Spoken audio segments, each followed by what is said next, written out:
हरेक खेलाडीहरुको करियरमा यस्तो एउटा मोमेन्ट आउँछ जो कोही खेलाडीको पनि हेटर्स बनि नै हाल्छ। तर कोही खेलाडी भने यस्ता हुन्छन् आफ्नो हेटर्सलाई आफ्नो प्रदर्शनले फ्यान बनाइदिन्छ। त्यसमध्ये एक खेलाडी हो मोहम्मद साला। मोहम्मद सालाले लिभरपुल एफसीबाट लगभग 1 दशक खेलिसके। लिभरपुलको लिजेन्ड खेलाडीहरु मध्ये एक खेलाडी हो मोहम्मद साला।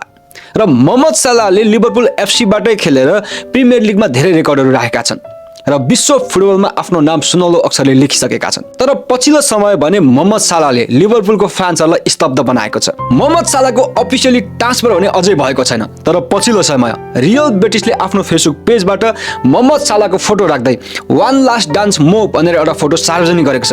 त्यो फोटो सार्वजनिक भएपछि लिभरपुलको फ्यान्सहरु साच्चै धेरै निराश छन्। यदि मोहम्मद सालाको यो ट्रान्सफर अफिसियली हुन्छ भने मोहम्मद सालालाई अब हामी प्रिमियर लिगमा हैन, अब हामी ला लिगामा अहिलेको यङ स्टार लामिन यामाल, भिनिसियस अनि एन्टोनी सँगसँगै खेलेको देख्नेवाला छौं। म चाहिँ ला लिगामा मोहम्मद सालाको गेम हेर्नको लागि साच्चै धेरै एक्साइटेड छु। र तपाईहरु कतिको एक्साइटेड हुनुहुन्छ?